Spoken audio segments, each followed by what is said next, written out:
Hello students, स्वागत है आपका अग्नि बैच के इस लेक्चर में।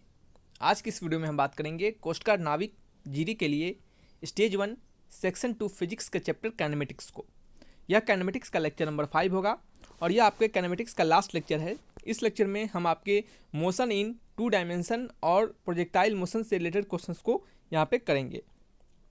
इससे पहले हमने काइनेमेटिक्स पे 4 और भी लेक्चर्स को दिया है और सभी लेक्चर्स के जितने सारे क्वेश्चंस हैं वो सभी क्वेश्चन से हमने आपको प्रत्येक क्वेश्चन से 2-3 कंसेप्ट को सिखाने का प्रयास किया है। तो हम आपको हमेशा बोलेंगे कि आप सभी क्वेश्चंस को ध्यानपूर्वक देखिए और वहाँ से जितने भी कंसेप्ट सिखाए जा रहे हैं उन सभी कंसेप्ट को सीखिए और देन फिर आपके पास जो भी बुक्स है, जो भी बुक्स को आप फॉलो करते हैं, जो भी बुक्स को आप बनाते हैं उसे आप बनाइए। देखिए आपको आसानी से सारे क्वेश्चंस आपके बुक से बन जाएंगे। सो आपको जैसे जैसे कहा जा रहा है वैसे वैसे फॉलो करते चलना है। आपको अग्नि बैचेस के सारे लेक्चर्स को देखना है, प्रीवियस बैचेस के सारे लेक्चर्स को देखना है और आपके पास जो भी बुक्स है उन सभी बुक्स को फॉलो करना है, उन सभी बुक्स के क्वेश्चंस को बनाना है। इतना आप अगर कर लेते हैं तो डेफिनेट तौर पे आपके कंसेप्ट के साथ साथ आपके क्वेश्चंस प्रैक्टिस हो जाएंगे और आपका एग्जाम में सिलेक्शन भी जरूर होगा। तो आपको बता दें कि जैसे जैसे कहा जा रहा है वैसे वैसे आप फॉलो करते चले। तो यहाँ पे हम जितने क्वेश्चंस करवाएंगे सारे क्वेश्चंस के थ्रू आपको कंसेप्ट को सिखाया जाएगा, तो कंसेप्ट को सीखेगा। कुछ बच्चों का कहना होता है कि सर क्वेश्चंस थोड़ा लंबा देते हैं, आप थोड़ा ट्रिक्स से बता दीजिए। तो देखिए आपको बता दें कि क्वेश्चंस ये लंबा है ही, थोड़ा सा क्वेश्चन लंबा है तभी ये लंबा जाता है। आप अगर इतने लंबे क्वेश्चंस के कंसेप्ट को समझ पाते हैं और बना पाते हैं तो डेफिनेट तौर पे जो आपके एग्जामिनेशन में क्वेश्चंस दिए जाएंगे उन क्वेश्चंस को आप आसानी से और बिल्कुल कम समय में आप बना पाइएगा। आपको भरोसा कीजिए, आप कोई भी बुक्स के क्वेश्चंस को उठाकर देखिए, जो बुक्स को आप बनाते हैं कोस्ट गार्ड के लिए या फिर एयरफोर्स किसी के लिए बुक्स को जो भी बुक्स बनाते हैं उसमें से क्वेश्चंस उठाइए और देखिए जो हमने जिस चैप्टर को बताया है उस चैप्टर से आपसे क्वेश्चन बन पा रहे हैं या फिर नहीं बन पा रहे हैं। ठीक है, पहले आपको हमेशा बोलेंगे कि पहले कंप्लीट वीडियोस को एक एक पॉइंट को वॉच कीजिएगा, क्योंकि हर एक पॉइंट से हर एक क्वेश्चन से हम आपको 2-3 कंसेप्ट को बताते हैं और आपके क्वेश्चंस में जो कंसेप्ट कहा जाता है उस कंसेप्ट को छोड़कर भी हम एक्स्ट्रा कंसेप्ट आपको देते हैं। तो आपको सभी को अच्छे से सीखना है। तो चलिए स्टार्ट करते हैं इस वीडियो लेक्चर्स को। अपने क्वेश्चन नंबर 1 की ओर बढ़ते हैं। पहला क्वेश्चन है यहाँ पे कहा जा रहा है कि the position of particle is given by r equal to 2t square I cap plus 3t J cap plus 4k cap where t is in second and the coefficient have proper unit. क्या कहा जा रहा है? And the coefficient have proper units for r to be in metre. और जितने भी coefficients होंगे, जैसे समझ सकते हैं कि r अगर हमारा पोजीशन है किसी पार्टिकल का तो r का जो यूनिट होगा वो मीटर में ही होगा। ठीक है, चलिए तो ये आपको समझने वाली बात है। नेक्स्ट कहा जा रहा है कि the AT of the particle at time t equal to 1 second, यानी एटी कहने का मतलब उसका एक्सेलरेशन वेक्टर बताना है कि उस पार्टिकल का एक्सेलरेशन क्या होगा t इक्वल टू 1 सेकेंड पे। ठीक है, और आपको बताना है t इक्वल टू 1 सेकेंड पे उस पार्टिकल का एक्सेलरेशन किसके लॉन्ग होगा, y डायरेक्शन के लॉन्ग, x डायरेक्शन के लॉन्ग या फिर z डायरेक्शन के लॉन्ग, किस डायरेक्शन के लॉन्ग उसका एक्सेलरेशन होगा और कितना होगा। ठीक है, क्वेश्चंस को फिर से समझिएगा कि हमें पोजीशन का, किसी पार्टिकल का पोजीशन यानी उसके पार्टिकल का जो दूरी वो ट्रैवल करता है वो उसका रिलेशन समय के साथ दिया जा रहा है और वो क्या है, r equal to 2t I cap plus 3t J cap plus 4k cap. ठीक है, और आपको कहा जा रहा है यहाँ पे देन फिर आपको एक्सेलरेशन निकालना है t इक्वल टू 1 सेकेंड पे। ठीक है, तो हमने आपको सिखाया है कि एक्सेलरेशन इक्वल टू क्या होता है, dv अपॉन dt, यानी वेलोसिटी वेक्टर का डिफरेंशिएशन टाइम के साथ। ठीक है, और वेलोसिटी वेक्टर क्या होता है, वेलोसिटी वेक्टर होता है आपका, वेलोसिटी वेक्टर क्या होता है, वेलोसिटी वेक्टर होता है आपका d into R by D T, यानी आपके डिस्प्लेसमेंट या फिर डिस्टेंस वेक्टर का क्या होगा, पोजीशन वेक्टर का चेंजिंग डिफरेंशिएशन टाइम के साथ। ठीक है, ये आपका v होता है। तो अगर आप यहाँ से v को फाइंड करते हैं देन फिर आप D V upon D T करके एक्सेलरेशन को फाइंड कर पाते हैं। ठीक है, तो आपको क्या करना है, यहाँ पे v निकालना है। क्या निकालना है आपको, v निकालना है। तो v को हम कैसे निकालेंगे, तो v को हम निकालेंगे, जो भी हमारा r है उसको क्या करना है, टाइम के साथ, टाइम के रिस्पेक्ट में डिफ्रेंशिएट कर देंगे। तो इसको डिफ्रेंशिएट करेंगे 2t स्क्वायर को, तो ये क्या हो जाएगा 4 इंटू टी हो जाएगा और ये आई कैप हो जाएगा प्लस टाइम्स 3 इंटू टी का क्या हो जाएगा 3 हो जाएगा सिंपली, और t का तो 1 होगा। ठीक है, तो 3 जे कैप हो जाएगा और 4k है तो ये कॉन्स्टेंट क्वांटिटी है तो इसका क्या हो जाएगा आपका 0 हो जाएगा। ठीक है, तो हमारा वेलोसिटी वेक्टर क्या हो गया, हमारा वेलोसिटी वेक्टर हो गया 40 आई कैप प्लस 3 जे कैप। ठीक है, ये हमारा वेलोसिटी वेक्टर हो गया, यानी कहे तो सिंपली वेलोसिटी हो गया। ठीक है, आपको एक्सेलरेशन निकालना है तो a इक्वल टू हमने बताया आपको dv बाई dt होता है। तो v को हम t के रिस्पेक्ट में डिफरेंशिएट करेंगे तो हमें a निकल जाएगा। तो a को चलिए डिफरेंशिएट कर लेते हैं, तो ये हमें क्या मिल जाएगा, 40 है तो 4 पीछे आ गया, कांस्टेंट है और टी का डिफरेंशिएशन 1 हो जाएगा, तो ये क्या हो जाएगा 4 आई कैप हो जाएगा, और ये कांस्टेंट क्वांटिटी है तो इसका डिफरेंशिएशन 0 हो जाएगा। तो ए का वैल्यू क्या हो गया, ए का वैल्यू 4 इंटू आई कैप हो गया, क्या हो गया 4 इंटू आई कैप। और देख सकते हैं कि ये जो हमारा वैल्यू है एक्सेलरेशन जो है वो टी पे डिपेंड नहीं कर रहा है, तो टी हमारा कुछ भी रहेगा, T equal to 1 second, T equal to 5 second, T equal to 1000 second, any कुछ भी टी का वैल्यू हो, एनी वैल्यू ऑफ टी, जो एक्सेलरेशन का वैल्यू होगा वो क्या होगा, हमेशा कांस्टेंट होगा और कितना होगा 4 आई कैप होगा, क्या होगा 4 आई कैप होगा। यहाँ से हमें क्या पता चलता है कि इस एक्सेलरेशन का, यहाँ से हमें यही पता चलता है, देखिए बातों को समझिएगा, जो प्रॉपर यहाँ पे जो लिखे गए हैं ए इक्वल टू 4 आई, इसका मीनिंग क्या है। अगर आप इसके मीनिंग को नहीं समझते हैं तो इतना बनाने के बावजूद भी आपके आंसर्स गलत आ जाएंगे, ठीक है। तो इसको समझिएगा, ये ए इक्वल टू 4 आई कैप कहने का मतलब है कि मैग्नीट्यूड जो होगा, ठीक है, मैग्नीट्यूड जो होगा हमारे एक्सेलरेशन का जो मैग्नीट्यूड होगा वो कितना होगा, वो होगा 4 मीटर पर सेकेंड स्क्वायर। लेकिन यहाँ पे जो डायरेक्शन होगा, ठीक है, डायरेक्शन होगा एक्सेलरेशन का, वो कितना होगा, वो होगा आपका आई कैप, यानी आई कैप कहने का मतलब एक्स क्या होगा, एक्स डायरेक्शन, यानी एक्स एक्सिस के लॉन्ग क्या होगा, एक्स डायरेक्शन, ठीक है, क्या होगा एक्स डायरेक्शन होगा। तो आपको समझ सकते हैं कि एक्सेलरेशन हमें 4 मीटर पर सेकेंड स्क्वायर मिल गया और डायरेक्शन हमें क्या मिला, एक्स डायरेक्शन के लॉन्ग मिल गया। तो ऑप्शन मैच करेंगे, ऑप्शन नंबर कौन सा है, option number C is the correct answer, ठीक है। तो ये क्या हो गया, आपका तरीका हो गया इस क्वेश्चन को बनाने का। चलिए नेक्स्ट क्वेश्चन है आपका क्वेश्चन नंबर 2। इसमें क्या कहा जा रहा है कि a body moves in X Y plane. याद रखिएगा ये जो क्वेश्चन हमने आपको बताया है क्वेश्चन नंबर 1, ये क्वेश्चन आपके कह सकते हैं कि प्रॉपर वेक्टर का भी क्वेश्चन है। यहाँ पे वेक्टर को भी मिक्स किया गया है और आपको मोशन इन 2 डायमेंशंस को भी मिक्स किया गया है। हालांकि यहाँ पे मोशन इन 2 डायमेंशन नहीं, मोशन इन 3 डायमेंशन भी कर दिया गया है, क्योंकि आप देख सकते हैं कि यहाँ पे के कैप का भी डायरेक्शन दिया गया है, यानी के कैप के अलॉन्ग भी आपका जो पोजीशन वेक्टर है उसका दिया गया है, ठीक है। तो आपको समझना है कि यही क्या होते हैं, मोशन इन 2 डायमेंशन होते हैं, जहाँ पे हमें एक्स वाई दोनों एक्सिस के अलॉन्ग हमें मोशन को प्रिडिक्ट करना पड़ता है, मोशन को फाइंड करना पड़ता है, ठीक है। नेक्स्ट क्वेश्चन है आपका क्वेश्चन नंबर 2। इसमें कहा जा रहा है कि a body moves in X Y plane under action of acceleration given by 1/3 60 I cap प्लस 40 J cap. Assume that body is at rest at time T equal to 0, the velocity of body at time T equal to 3 second. कहा जा रहा है कि किसी body का आपको acceleration दिया जा रहा है, कितना दिया जा रहा है, 1/3 60 आई कैप प्लस 40 जे कैप। और कहा जा रहा है कि अज्यूम आपको मानना है कि बॉडी जो है वो इनिशियली रेस्ट में था, कब, जब टाइम इक्वल टू 0 था, यानी कहने का मतलब जब टी इक्वल टू 0 था तो बॉडी का वेलोसिटी 0 था, यानी वो क्या था, इनिशियली रेस्ट में था। क्या था, इनिशियली रेस्ट में था। तो आपको बताना है कि टी इक्वल टू 3 सेकेंड पे बॉडी का वेलोसिटी क्या होगा, टी इक्वल टू 3 सेकेंड पे बॉडी का वेलोसिटी क्या होगा, ठीक है। तो कैसे फाइंड कीजिएगा इसको, आप कैसे फाइंड कीजिएगा, तो आप यहाँ पे अगर इस क्वेश्चन को देखिएगा तो यहाँ पे हमें ए इक्वल टू क्या दिया गया है, 1/3 60 आई कैप प्लस 40 जे कैप, ठीक है। तो यहाँ से हम क्या करेंगे, एक्स एक्सिस के लॉन्ग और वाई एक्सिस के लॉन्ग, दोनों एक्सिस के लॉन्ग हमारा जो पार्टिकुलर एक्सेलरेशन होगा उसको हम फर्स्ट ऑफ ऑल लिखेंगे और समझेंगे कि यहाँ से हमारा एक्स एक्सिस का एक्सेलरेशन क्या होगा, वाई एक्सिस का एक्सेलरेशन क्या होगा। तो यहाँ पे अगर हम एक्स की बात करेंगे यानी एक्सेलरेशन अलॉन्ग एक्स एक्सिस, तो क्या होगा, आई कैप वाला हमारा एक्स डायरेक्शन के लॉन्ग हमें बताता है एक्सेलरेशन, ठीक है। तो ये क्या हो गया, एक्सेलरेशन 60/3। एक्सेलरेशन वाई अलॉन्ग क्या हो जाएगा, जे कैप वाला हमें क्या बताता है, वाई एक्सिस के अलॉन्ग एक्सेलरेशन हमें बताएगा, तो ये क्या हो जाएगा 40/3, क्या हो जाएगा 40/3 हो गया। तो यहाँ से हमें क्या मिला, एक्स और ए वाई हमें मिल चुका है, एक्स और ए वाई हमें मिल चुका है। और एक्स को हम क्या लिखेंगे, एक्स को लिखेंगे D V X upon D T, D V X upon D T लिख सकते हैं, क्योंकि आपको पता है कि ए इक्वल टू क्या होता है, D V by D T. तो एक्स क्या हो जाएगा, D V X upon D T, यानी एक्स एक्सिस का एक्सेलरेशन इक्वल टू क्या हो जाएगा, डी वी एक्सिस का एक्सेलरेशन अपॉन डी टी, ठीक है। और टाइम तो किसी एक्सिस के लॉन्ग तो होता नहीं है, ठीक है। तो ये क्या हो गया, ये आपका 60/3 के बराबर हो गया। तो यहाँ पे हम D V X equal to क्या लिखेंगे, 60/3 और क्या लिखेंगे इंटू डी टी। हमें क्या निकालना है, वी का वैल्यू निकालना है। तो वी का वैल्यू क्या कैसे निकालेंगे, हम दोनों साइड इंटीग्रेशन कर देंगे। इनिशियल वेलोसिटी 0 है और फाइनल वेलोसिटी वी है, तो 0 से हम वी तक इंटीग्रेट करेंगे। तो ये कितना आ जाएगा, ये आपका आ जाएगा वी एक्स आ जाएगा, ये क्या आ जाएगा वी एक्स आ जाएगा, और इसका 6/3 बाहर आ जाएगा और टी का इंटीग्रेशन क्या हो जाएगा, टी स्क्वायर बाई, चलिए यहाँ पे लिख लेते हैं कितना समय तक निकालना है हमें, टी इक्वल टू 0 से 3 सेकेंड तक, कितना, टी इक्वल टू 3 सेकेंड तक। तो यहाँ से लिखेंगे ये टी स्क्वायर अपॉन 2 और कहाँ से 0 से 3, क्या लिखेंगे 0 से 3 लिखेंगे, ठीक है।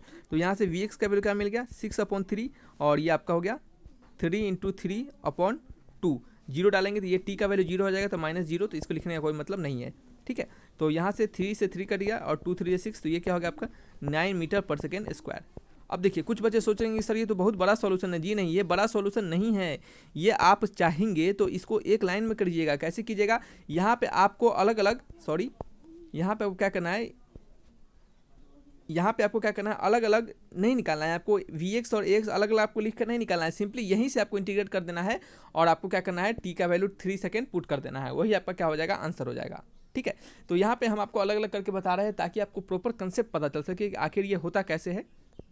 देन फिर हम क्या लिखेंगे, ए वाई इक्वल टू क्या दिया गया है, ए वाई इक्वल टू हमें पता है 40/3, क्या पता है 4 × t/3, ये क्या है क्वेश्चन नंबर 1 के लिए है। बाद में क्या होता है, इधर उधर PDF हो जाता है तो प्रॉब्लम होता है PDF बनाने में। ठीक है, तो 40/3 हो गया।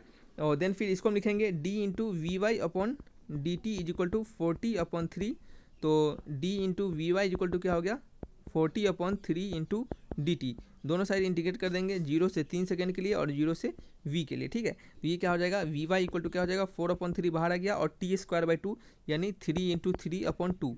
ठीक है, यही होगा, 3 से 3 कट गया, 2 से 2 टाइम्स कट गया, तो ये कितना हो गया, 6 मीटर पर सेकेंड, क्या हो जाएगा 6 मीटर पर सेकेंड। ये एक्चुअल में स्क्वायर नहीं होगा क्योंकि ये तो आपका वेलोसिटी है ना, क्या है वेलोसिटी है, तो वेलोसिटी में स्क्वायरिंग नहीं होता है, तो क्या हो गया 6 मीटर पर सेकेंड। तो आपका टोटल v इक्वल टू कितना हो गया, टोटल v कितना हो गया आपका, v × x direction plus v × y direction, तो v इक्वल टू क्या हो गया, v इक्वल टू आपका x डायरेक्शन के अलॉन्ग वेलोसिटी कितना है 9, तो 9 × i कैप, क्या हो गया 9 × i cap plus y direction के अलॉन्ग वेलोसिटी क्या है 6 × j कैप, क्या हो गया v का वैल्यू हो गया 9 i cap plus 6 j cap. Option match करेंगे 9 i cap plus 6 j cap, यानी option number A is the correct answer. ठीक है, तो देख सकते हैं ये क्वेश्चन बहुत ही सिंपल है, आपको क्या करना था, डायरेक्टली इसको इंटीग्रेट कर देना था और आपको वैल्यू 0 से 3 पुट कर देना था।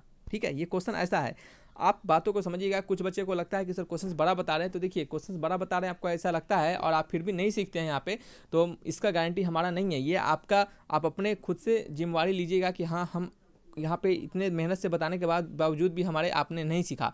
सो आपको कंसेप्चुअल क्वेश्चन है, ये सभी कंसेप्चुअल क्वेश्चन है, अगर आप इनको सीख के बनाते हैं, एग्जामिनेशन में चले जाते हैं इनको सीखने के बाद, तो कोई भी क्वेश्चन ऐसा नहीं होगा जो कि आपसे नहीं बनेगा। ठीक है, ये हमारा वादा है। हमारे प्रीवियस बैचेस से 10+ बच्चों ने सिलेक्शन निकाला था और इस बार भी कुछ बच्चे हमारे जरूर यहाँ से निकालेंगे।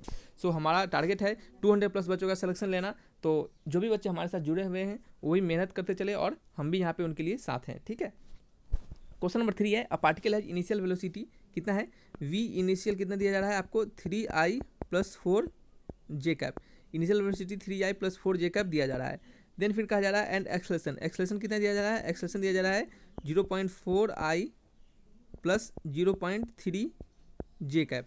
ठीक है, तो इट्स स्पीड आफ्टर 10 सेकेंड, तो t = 10 सेकेंड के बाद इसका स्पीड क्या होगा। ठीक है, तो v = क्या पढ़ा है हमने, u + at, v = u + at, और यहाँ पे वेक्टर की बात कही जा रही है, तो हम क्या लेंगे, जो भी लेंगे हम वेक्टर लेंगे। ठीक है, याद रखिएगा कि जब 2 डायमेंशन यानी 2 डायरेक्शन यानी x और y दोनों डायरेक्शन के अलॉन्ग वेलोसिटी और एक्सेलरेशन दिया जाए और देन फिर हमें कुछ निकालने के लिए कहा जाए, तो हमें इस रिलेशन का यूज करना है, वेक्टर वाले रिलेशन का। आपने ये रिलेशन शायद पढ़ा होगा, आपने जब आपके टीचर्स ने आपको पढ़ाया होगा, तो यहाँ पे v vector = u vector plus a vector into t vector, तो v वेक्टर = क्या हो गया आपको u वेक्टर यानी इनिशियल वेलोसिटी, तो 3i + 4j प्लस में एक्सेलरेशन कितना है 0.4i + 0.3j, और ये 10 सेकेंड है। ठीक है, तो ये सभी में क्या होगा 10 सेकेंड से मल्टीप्लाई होगा, तो ये क्या हो जाएगा 4i हो जाएगा और प्लस 3j हो जाएगा। ठीक है, तो यहाँ से हम क्या करेंगे, ऐड कर देंगे, तो ये कितना होगा 7i cap plus 4j cap, v vector का वैल्यू क्या हो गया 7i cap plus 4j cap, और इसका आपको क्या निकालना है, मैग्नीट्यूड निकालना है, तो v का मैग्नीट्यूड निकालेंगे इस तरह से, और मैग्नीट्यूड कैसे निकालते हैं, हम रूट अंडर करते हैं,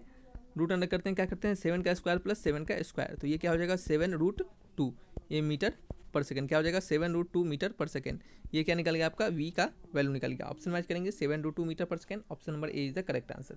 ठीक है, तो ये क्या हो गया आपका सिंपल आपका क्वेश्चन था, जिसमें कि हमने आपको बताया कि कैसे आपको वेक्टर से क्या करते हैं, किसी वेक्टर दिए गए वेक्टर से अगर आपको वेलोसिटी एक्सेलरेशन सभी वेक्टर के फॉर्म में दिए गए हों और देन फिर आपको जो वैल्यू निकालना है वो भी अगर वेक्टर के फॉर्म में हो, तो हम कैसे निकालेंगे। अगर यहाँ पे मान लेते हैं थोड़ी देर के लिए क्वेश्चन में इस प्रकार के ऑप्शन दिए रहते जिसमें कि आपको वेक्टर फॉर्म में दिया गया हो आपका वेलोसिटी, तो आपको इस तरीके का यूज करना था। ठीक है, चलिए नेक्स्ट क्वेश्चन है, अगर आपको सिंपली दूसरा तरीका क्या है कि आप यहाँ से मैग्नीट्यूड निकाल के भी कर सकते हैं, तो ऐसे क्यों कीजिए, इस तरीके से कीजिएगा प्रोसीड, तो क्या होगा आपको जल्दी भी बनेगा और समय भी बचेगा आपका।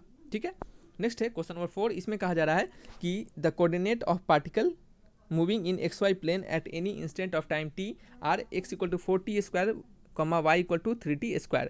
ठीक है, किसी पार्टिकल का कोऑर्डिनेट जब वो XY प्लेन में मूव कर रहा है तो वह दिया गया है, कितना दिया गया है, x डायरेक्शन के अलॉन्ग 4t² और y डायरेक्शन के अलॉन्ग 3t², ये उनके क्या है कोऑर्डिनेट्स है। तो the speed of the particle at that instant, उस पार्टिकल का स्पीड क्या होगा उस क्षण यानी उस इंस्टेंट पे। तो जब हमें x डायरेक्शन के अलॉन्ग दिया गया है उसका मूविंग पार्टिकल का डिस्प्लेसमेंट, तो हमें वी एक्स क्या हो जाएगा, एक्स डायरेक्शन के अलॉन्ग वेलोसिटी क्या हो जाएगा, D x upon D T हो जाएगा। ये वी एक्स हमारा क्या है, वेलोसिटी अलॉन्ग एक्स डायरेक्शन, इसको हम कैसे फाइंड करेंगे, ये change in displacement upon change in time, या फिर डिस्प्लेसमेंट का टाइम के साथ क्या करना है, डिफ्रेंशिएट कर देना है टाइम के रिस्पेक्ट में। तो ये कितना डिफ्रेंशिएट करने के बाद आ जाएगा 8 इंटू टी आ जाएगा, क्या आ जाएगा 8 इंटू टी आ जाएगा। देन फिर आपका वाई का आपको दिया गया है 3t², तो वी वाई इक्वल टू क्या हो जाएगा आपका D Y upon D T, तो ये कितना आ जाएगा 6 इंटू टी। तो वी एक्स और वी वाई का वैल्यू में मिल चुका है, वी एक्स एक सेकंड रुक जाइए, आपको v निकालना है, तो v को कैसे निकालेंगे, V X plus B Y करके, वी एक्स का वैल्यू कितना है 8 इंटू टी, और ये आई डायरेक्शन यानी एक्स डायरेक्शन के अलॉन्ग है, तो आई कैप का यहाँ पे यूज किया जाएगा। देन फिर क्या है, वी वाई है तो 6 इंटू टी, और ये कैसा है आपका वाई डायरेक्शन के अलॉन्ग है, तो जे कैप का यूज करेंगे। तो आपको v का यहाँ पे मैग्नीट्यूड पूछा जा रहा है, तो आप क्या करेंगे 8t का स्क्वायर प्लस 6t का स्क्वायर, तो आप क्या करेंगे t का स्क्वायर तो बाहर आ जाएगा, तो ये बाहर t हो जाएगा, और 8 का स्क्वायर प्लस 6 का स्क्वायर कितना होगा आपका, ये 100 हो जाएगा, क्या हो जाएगा √100, तो ये कितना हो जाएगा 10 इंटू टी, क्या हो जाएगा 10 इंटू टी हो जाएगा। तो v का वैल्यू कितना हो गया, v का वैल्यू हो गया 10 इंटू टी, क्या हो गया 10 इंटू टी। ऑप्शन मैच करेंगे, option number A is the correct answer. ठीक है, तो ये सारे क्वेश्चन हमने आपको, अगर ये जो आपके वीडियो है इनको अगर आप अच्छे से देख लेते हैं और प्रीवियस सारे वीडियो को आप अच्छे से देख लेते हैं, तो काइनेमेटिक्स में शायद आपको अब कोई प्रॉब्लम नहीं रहना चाहिए। ठीक है, चलिए नेक्स्ट क्वेश्चन की ओर बढ़ते हैं। क्वेश्चन नंबर 5, इसमें कहा जा रहा है कि मोशन ऑफ पार्टिकल, क्या कहा जा रहा है कि फॉर मोशन इन 2 और 3 डायमेंशन, 2 और 3 डायमेंशन के लिए मोशन का बारे में कहा जा रहा है कि फॉर मोशन इन 2 और 3 dimension the angle between velocity and acceleration is, 2 और 3 डायमेंशन के मोशन के लिए जो एंगल होगा वेलोसिटी और एक्सेलरेशन के बीच में वह क्या होगा। 2 डायमेंशन और 3 डायमेंशन मोशन के लिए जो वेलोसिटी होगा और एक्सेलरेशन होगा उनके बीच डायरेक्शन कैसा होगा। ठीक है, उनके बीच डायरेक्शन कैसा होगा। ठीक है, तो कैसे फाइंड कीजिएगा इसको, इसका आंसर क्या होगा। तो देखिए आप खुद से सोचिए एक बार कि अगर हम 2 और 3 डायमेंशन की बात कर रहे हैं, तो मान लेते हैं कि अगर हम किसी बॉडी को क्या करें, अगर हम किसी बॉडी को क्या करें बच्चे, अगर हम किसी बॉडी को मान लेते हैं थोड़ी देर की, वो अगर 1 डायमेंशन में क्या है, 1 डायमेंशन में है, तो 1 डायमेंशन में है तो या तो उस बॉडी का वेलोसिटी भी इस डायरेक्शन में होगा और एक्सेलरेशन भी इस डायरेक्शन में होगा, या फिर दूसरा तरीका क्या हो सकता है कि वेलोसिटी इस डायरेक्शन में हो, एक्सेलरेशन उसके अपोजिट डायरेक्शन में हो। ठीक है, अगर बॉडी कोई सर्कुलर मोशन पे मूव करता है तो ये 2 डायमेंशन का क्या होता है, क्वेश्चन बन जाता है। यहाँ पे जो एक्सेलरेशन होता है, अगर बॉडी इधर से मूव करे और एक्सेलरेशन क्या होगा, इसका जस्ट हमेशा इधर होता है, यानी कहने का मतलब है कि ए और भी के बीच, यानी ए और भी यानी एक्सेलरेशन और वेलोसिटी के बीच हमेशा 90 डिग्री का एंगल बनाता है, यानी एक्सेलरेशन और वेलोसिटी जो होता है वो हमेशा परपेंडिकुलर होता है। ठीक है, तो यहाँ से आप कह सकते हैं कि हमारा जो 2 और 3 डायमेंशन मोशन के लिए जो वेलोसिटी और एक्सेलरेशन के बीच का जो एंगल होगा वो क्या होगा, 0 से 180 डिग्री के बीच में होगा। क्या होगा, 0 से कहाँ पे 180 डिग्री के बीच में होगा।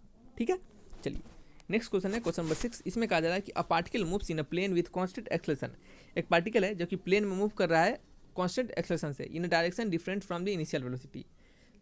क्या हो रहा है, किस डायरेक्शन में, वो उस डायरेक्शन में मूव कर रहा है कांस्टेंट एक्सेलरेशन से, क्या है जो कि क्या है डिफरेंट होगा उसके इनिशियल वेलोसिटी के, यानी कहना मतलब वो इनिशियली अगर इस डायरेक्शन में मूव कर रहा हो तो पार्टिकल का एक्सेलरेशन कैसा होगा, particle acceleration just opposite direction में होगा। ठीक है, नेक्स्ट कहा जा रहा है कि the path of particle is और ए एन, क्या होगा, इज ए और एन, उस पार्टिकल का पाथ कैसा होगा। ठीक है, तो समझिएगा बात को, यहाँ पे फिर से पढ़ेंगे क्वेश्चंस को। A particle moves in a plane, अब देखिए याद रखिएगा अगर यहाँ पे प्लेन नहीं दिया रहता तो ये पार्टिकल का मोशन कैसा हो जाता है, स्ट्रेट लाइन हो जाता है। कैसा हो जाता है, स्ट्रेट लाइन हो जाता है, क्योंकि स्ट्रेट लाइन मोशन में ही पार्टिकल या तो वेलोसिटी और एक्सेलरेशन एक डायरेक्शन में हो या फिर अपोजिट डायरेक्शन में हो। ठीक है, लेकिन यहाँ पे प्लेन के बारे में कह दिया जा रहा है, कैसा प्लेन, यानी प्लेन में तो 2 डायरेक्शन होंगे, एक तो एक्स डायरेक्शन होगा, एक वाई डायरेक्शन होगा। प्लेन है तो प्लेन में तो दोनों डायरेक्शन होंगे, जैसे कोई आपका पेपर है तो पेपर में तो दोनों डायरेक्शन होंगे, लेंथ और ब्रेथ दोनों होंगे, हाइट भले नहीं होगा, यानी वो 3 डायमेंशनल नहीं होगा लेकिन 2 डायमेंशनल तो होगा, तो वहाँ पे एक्स और वाई दोनों डायरेक्शन होंगे। तो यहाँ पे कहा जा रहा है कि ऐसा आपको बताना है मोशन जिसमें कि क्या हो, particle moves in a plane, plane में मूव कर रहा है और कांस्टेंट एक्सेलरेशन के साथ जहाँ की उसके जो डायरेक्शन होगा एक्सेलरेशन का वो क्या होगा, इनिशियल वेलोसिटी के डिफरेंट होगा। अब डिफरेंट होगा कैसा, अब देख लीजिए, याद रखिए कि ये जो पर्टिकुलर केस है ये भी यहाँ पे एक्चुअल प्रॉपर्ली नहीं लगेगा। क्यों प्रॉपर्ली नहीं लगेगा, क्योंकि यहाँ पे डिफरेंट डायरेक्शन कहा जा रहा है ना कि अपोजिट डायरेक्शन, और यहाँ हमने क्या लिया है अपोजिट डायरेक्शन, ये कैसा है अपोजिट डायरेक्शन का है, लेकिन यहाँ पे तो डिफरेंट डायरेक्शन कहा जा रहा है। ठीक है, तो मान लेते हैं कि अगर बॉडी इस प्रकार से मूव करता हो, बॉडी को इस तरह से थ्रो किया गया हो कुछ वेलोसिटी से और बॉडी हमारा इस तरह से मूव करता हो। ठीक है, बॉडी क्या हमारा इस तरीके से मूव कर रहा हो। तो यहाँ पे देख सकते हैं कि वेलोसिटी जो हमारा है ये इस तरह से है, और यहाँ जो किसी बॉडी को जब हम प्रोजेक्ट करेंगे तो एक्सेलेरेशन जो होगा ये हमेशा डाउनवर्ड लगेगा। ये किसके बराबर होगा, जी के बराबर, यानी 9.8 मीटर पर सेकंड के स्क्वायर के बराबर, यानी एक्सेलेरेशन ड्यू टू ग्रेविटी के बराबर। तो आप देख सकते हैं कि बॉडी हमारा वेलोसिटी, इनिशियल वेलोसिटी जो है वो किसी अदर डायरेक्शन में है, और हमारा जो जी है यानी एक्सेलेरेशन ड्यू टू ग्रेविटी है वो क्या है, हमेशा डाउन डायरेक्शन में। जैसे अगर इस पॉइंट पे ले लेते हैं तो वेलोसिटी हमारा यह हो गया और एक्सेलेरेशन तो हमारा ये हो जाएगा, ठीक है। तो आप देख सकते हैं कि वेलोसिटी और एक्सेलेरेशन का डायरेक्शन क्या है, डिफरेंट है। और ये कैसा मोशन होगा, ये मोशन होगा, उसका पाथ कैसा होगा, ये पैराबोलिक पाथ पे होगा, ठीक है। इसे आप कह सकते हैं प्रोजेक्टाइल मोशन, ठीक है। प्रोजेक्टाइल मोशन, और प्रोजेक्टाइल मोशन का जो पाथ होता है वो कैसा होता है, पैराबोलिक, ठीक है। पैराबोलिक कैसा पाथ होता है, पैराबोलिक पाथ होता है, ठीक है। चलिए नेक्स्ट क्वेश्चन है आपका क्वेश्चन नंबर 7। इसमें कहा जा रहा है कि the shape of trajectory of A motion of A object is determined by, ठीक है। कहा जा रहा है कि the shape of trajectory of motion of an object, किसी ऑब्जेक्ट के मोशन का जो ट्रैजेक्टरी होगा, यानी कहने का मतलब, ट्रैजेक्टरी कहने का मतलब पाथ क्या होगा, ट्रैजेक्टरी कहने का मतलब क्या होगा, पाथ होगा, ठीक है। यहाँ पे अगर ट्रैजेक्टरी जो लिखा गया है वर्ड, इसको अच्छे से लिख दे। ट्रैजेक्टरी कहने का मतलब होता है पाथ, क्या होगा इसका मीनिंग, इसका मीनिंग क्या हो जाएगा, इसका मीनिंग पाथ हो जाएगा, ठीक है। तो कहा जा रहा है कि the shape of trajectory of motion of an object is determined by, किसी ऑब्जेक्ट के मोशन का जो पाथ होगा वो किन से डिटरमाइंड होता है, यानी दिए हुए जो आपके ऑप्शन है उनमें से किन से वो डिटरमाइंड होता है, ठीक है। तो आपको बता दें कि इक्वेशन ऑफ मोशन क्या होगा, इक्वेशन ऑफ ट्रैजेक्टरी बता ले, ठीक है, for projectile is given bye, ठीक है। ट्रैजेक्टरी क्या है, किसी प्रोजेक्टाइल का जो ट्रैजेक्टरी होता है वह दिया जाता है x is equal to X not plus U into X into T plus half of A into X into T square, क्या होगा, half of A into X into T square. यहाँ पे आप देख सकते हैं कि ये जो हमारा एक्स नॉट है ये क्या है, अगर मान लेते हैं कि इनिशियली कुछ समथिंग वो डिस्टेंस पे होगा तो वहाँ पे हम एक्स नॉट लिखेंगे, अगर नहीं होगा तो इसको हम हटा देते हैं। यू एक्स क्या है हमारा, ये आपका इनिशियल वेलोसिटी है, क्या है, इनिशियल वेलोसिटी है।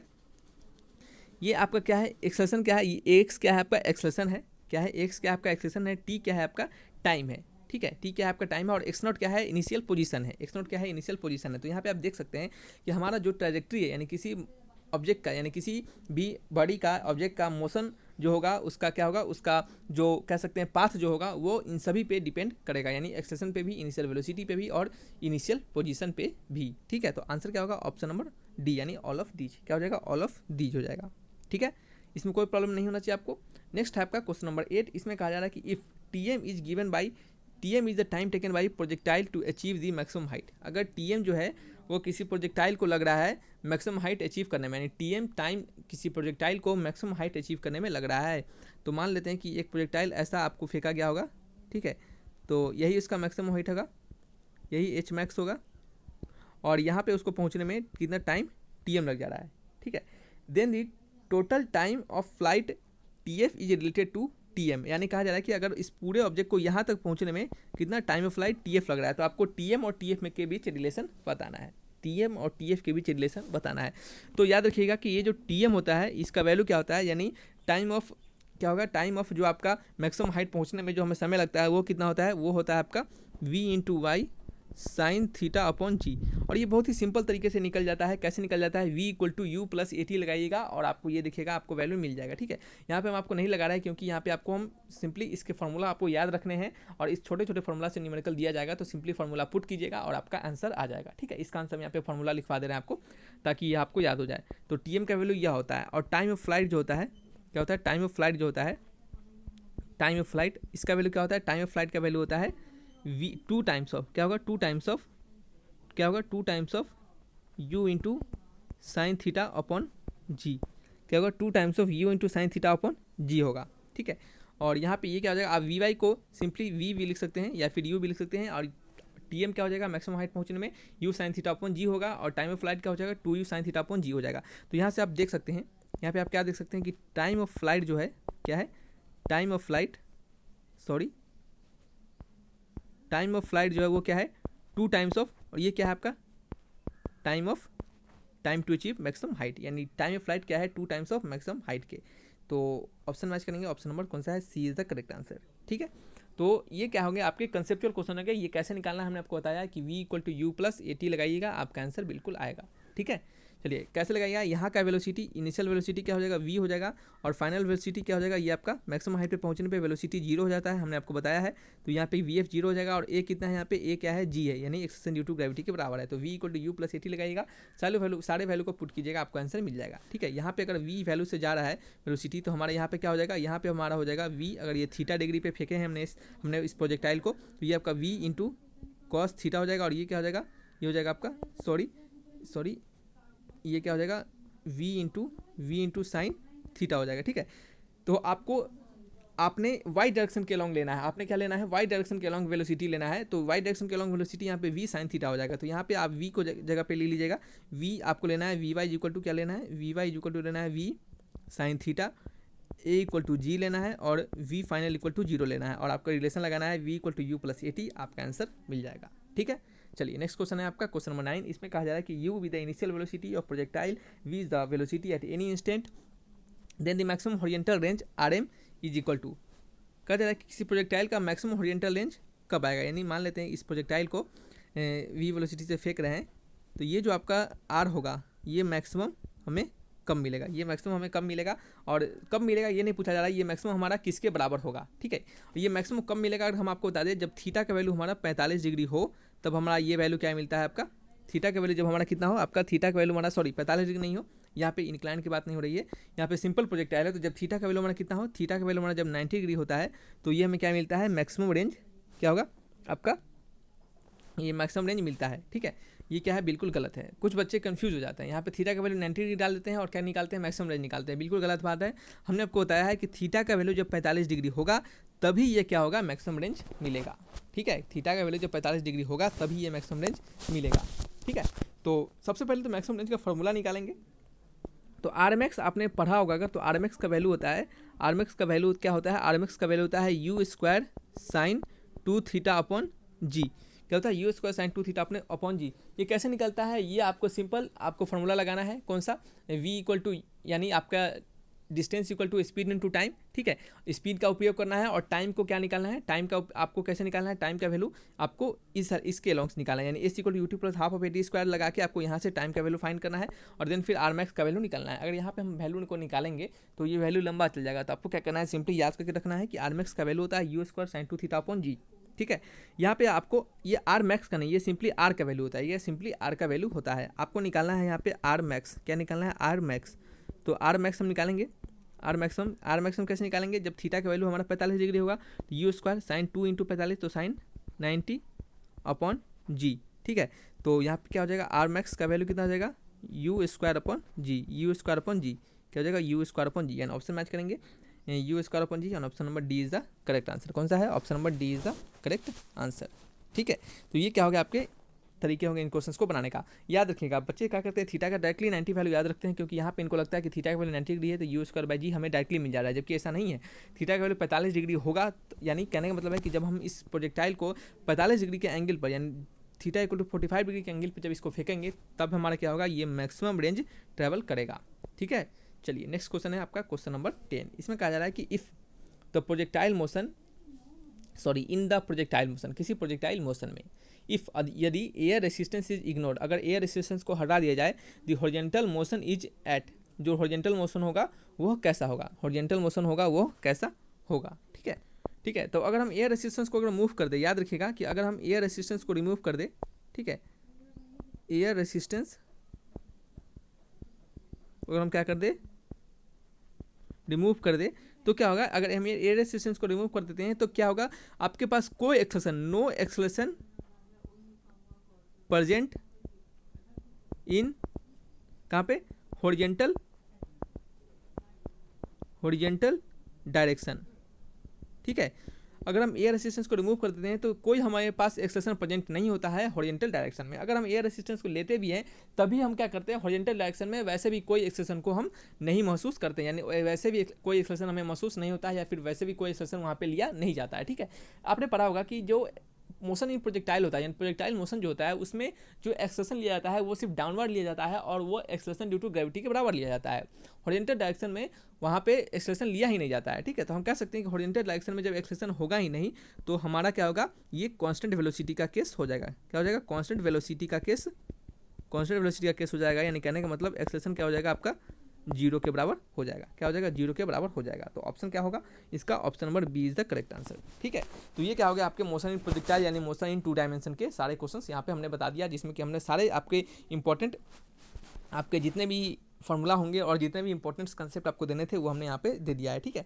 जो भी बुक्स है आप उनको फॉलो कीजिए, उसको आप बनाइए। यहाँ पे एक चीज़ छूट गया है, आप उसको थोड़ा सा लिख लीजिएगा कि प्रोजेक्टाइल मोशन में जो एच मैक्स होता है यानी हॉरिजॉन्टल एच मैक्स यानी मैक्सिमम हाइट जो होता है वो क्या होता है, वो होता है आपका यू स्क्वायर, क्या होता है u square sine square theta upon 2g।